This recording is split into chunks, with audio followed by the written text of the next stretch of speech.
I was always just very curious about how different people thought and how many different ways there were to see the world, and I just loved exploring those perspectives, and that's why I still love acting.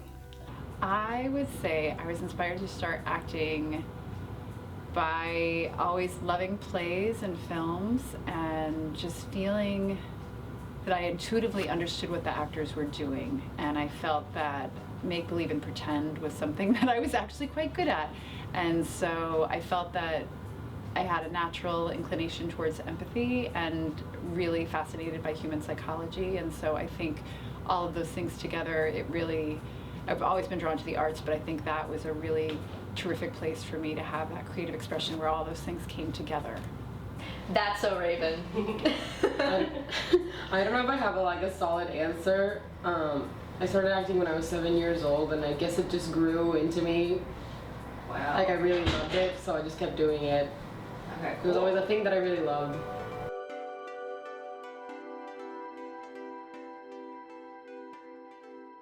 When I first started acting, I had taken a few classes in college and then just tried to get in every single play that I could in the community I was living in. And I was in Steel Magnolias, and it was a very, it's a funny play, but it's also very emotional and sad. And I didn't have training to have these deep emotions, but as a deeply emotional person, I just really believed it was all happening, and I was very moved by it, and it just killed me every night in terms of somebody giving me their kidney. It was just really beautiful, and it was really powerful, and it was pretty easy just to be emotionally available and open. And then I did move to New York and thought, wow, I need more training, because I realized, like, if I want to do film work and things like that, I'm not going to have those 6 weeks of rehearsal for a play where I'm going to build into this. And what if it's just not there? I'm going to need to know how to recreate it. And I trained at the Actors Studio program, and it was then at the New School, and that was a lot about sense memory.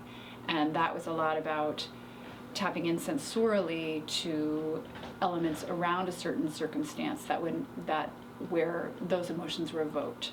And so that in some ways was very helpful, and in some ways for me was a little tricky, because it started to make it feel like I should be able to, therefore, if I do this, then I will get X. Like it was and emotions don't really like to be controlled or work that way necessarily. And so I think I was experimenting with, because this is a very helpful way of working for so many people, and I think for me it was coming to terms with, like, okay, how can this help me, and what are the ways that it's unhelpful to me? And so as time has gone on, I've seen that sometimes really just committing your imagination to it can be enough, because you so empathize, and sometimes it's just not there, you're not feeling it, and so you want to go to those tools when you need them, not that you always have to go to them first. And so I think it's a matter of using substitution, or really personalizing the situation for yourself so that you do have that empathy, and then it's imagining that smell or that feel of something, rather than going, I must feel sad. It's like just remembering the sensory elements around the time of when you felt sad. And then really trusting it'll be there for you, and not necessarily saying I have to have this result emotionally.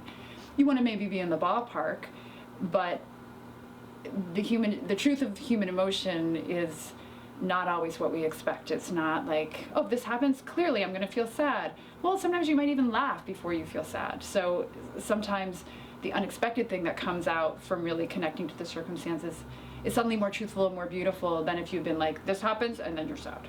But like, what about like, okay, let's say you have to, like, an impromptu, you have to like be sad right now in a scene. How do you like go from like Amy and Claudia to like this sad character? Like, how do you get there? You breathe. You breathe. That's exactly what I was That's gonna it. say. You like, we like breathe into it. Like the breath is like the single most powerful tool an actor can have, because like your breath is smarter than your brain. So if like you think be sad, be sad, be sad, it's not gonna happen. You know, it's like when you're feeling upset and you like feel better, and it doesn't happen. Your body is so And when you smart. breathe and you just like, you set, it sounds so bizarre, but it's like when you breathe and you set the intention that you like, okay, this character is sad right now, and you just like start breathing into it. It just happens naturally because your body knows. For me, it's like a meditation. Like, Yeah. I, as a Buddhist, when I meditate, it's everything just comes up to me all at once. Like, even if my thoughts come, I just let them come. I'm not gonna be like, oh, this thought is coming, I'm thinking about this thought. It's like, oh, hey, like, you're here, I acknowledge you, you're here. And usually a lot of people in general, when they don't breathe, everything is just pent up right here. Mm-hmm. But even for yourself, if you start to realize, like, maybe once you started breathing, More emotion just Emotion just comes starts- alive into your face. yeah, Okay, is this only relevant for like the sadness or like For anything. Okay. that is like the #1 key thing that we learn in acting school. Wow. It is Okay. like the most important thing.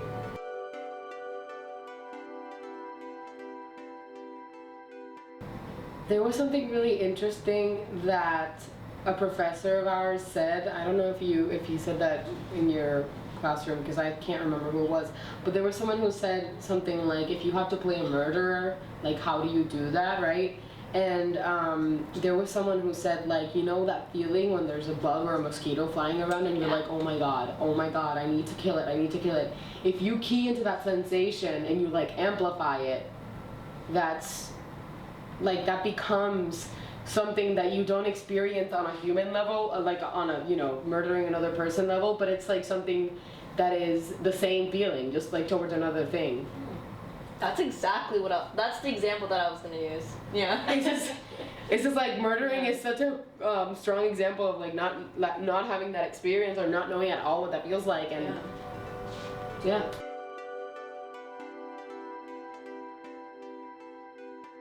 I think about people and characters as having several shells. So you can have have kind of a baseline shell. Let's say you have a baseline shell of like a frustrated, pessimistic worldview, but you're in a job interview, so you just need to pull out a few strings of possibility and hope. So I kind of think about it, so right then, if I started here and then brightened a little bit, I can just think of brightening, or I can think of activating the social mask. So the real self is, life is challenging, and then the social mask is, hi, do you want to have some coffee? Or I think of it also like inside of us is this ball of string, and in this ball of string is every possible human emotion, thought, experience.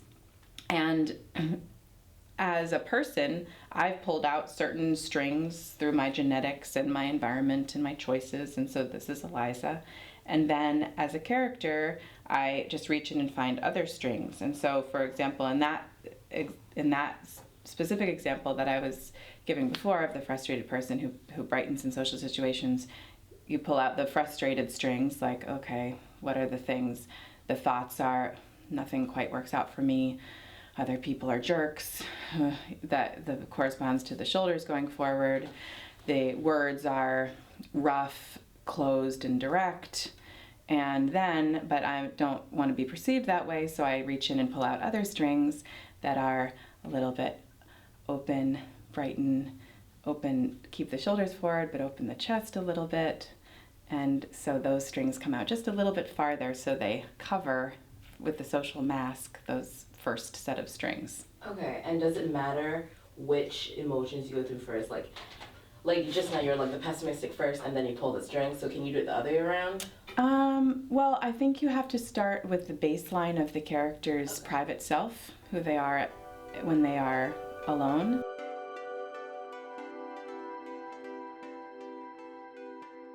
Well, I personally sometimes forget that I am playing a character, because for me sometimes I feel as if it's just me who is saying the lines.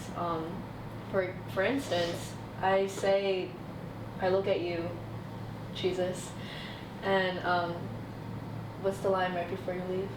And then he just left. No, life is Oh, life is beautiful, isn't it? Isn't it so beautiful? And then I looked at her directly in the eyes. It was beautiful. and then after he leaves, it's like, oh my gosh. And then I start being like, oh my gosh, like, you know, like, life is full of like full moons and chicken lo mein and people of kindness, and I'm extracting such different things, but it's like, isn't what Jesus said like so true? Isn't life so beautiful amidst all the crazy, cruel things that are happening in the world right now? And I'm extracting, for me, the Ferguson, the Garner case, my personal experiences, and all of that is coming to me all at once. So it is me who is saying it, even though I am playing this character. Yeah. It's also like so interesting. I think it also depends on the project sometimes, because sometimes I feel like the line can be very blurred on like who are you and who is the character, like just in the moment. It's not, it's, I don't think it's in an unhealthy way, just in like a, I'm in the moment and I either forget that I'm the character or I forget that it's me and I'm like the character. It can go, for me it can go either way. And I feel like specifically in the play that we're in right now, it's so interesting because like us as actors are very involved with like what the play does as a piece to affect the audience, and we're very proactive in like what, you know, like what we're doing, what we're saying is going to provoke a certain reaction from the public, like we want that.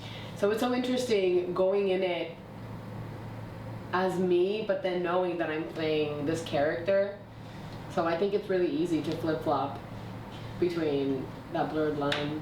Okay, so like, are you just trying to say like the emotions that you invoke when you're acting, you actually feel those emotions? Yeah. Yeah. Yeah.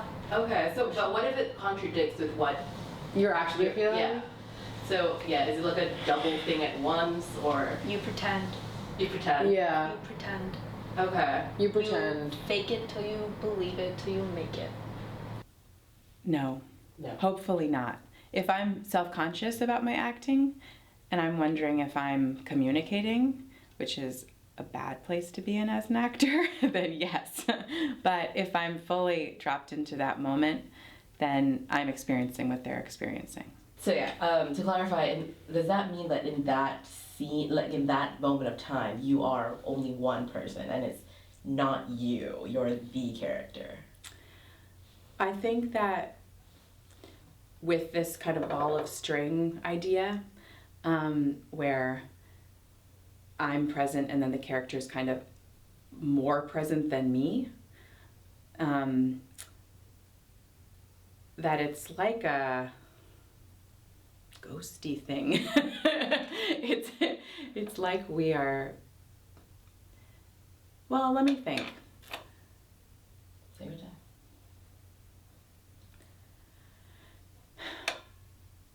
Yes, I think so. Okay. I think so. And I say this because I played certain roles where, for example, I played a role of a woman who was having an affair with a man whose wife was dying of cancer. And I, Eliza, don't think that's such a great idea. But it never occurred to me, it never occurred to me that this was something wrong that I was doing. When he was rejecting me, I couldn't believe it. When he was with me, I just thought it was the best thing that had ever happened. So it wasn't until later that I thought, oh, how different from how I would choose to act in that circumstance. And I think sometimes for me, I'll have those revelations before or during or after. But in that moment, I'm only operating from her worldview. Now that's not, I don't know that that's true for all actors. Different actors are different. And I think that where I am present in it as Eliza is kind of in a mindfulness capacity, kind of like the watcher. I'm watching myself have these feelings. And I think that's also true in my life. I think one gift that acting has given me is that kind of mindfulness. So when I'm in my life and I'm having a fight with my husband, for example, I'm thinking, oh, there's probably a different way you could be engaging in this, or oh, you're engaging in it that way. That's interesting. So you have like this watch yourself in all areas of life, which I think is one reason why so much of Eastern philosophy has kind of crept into acting, because of that kind of.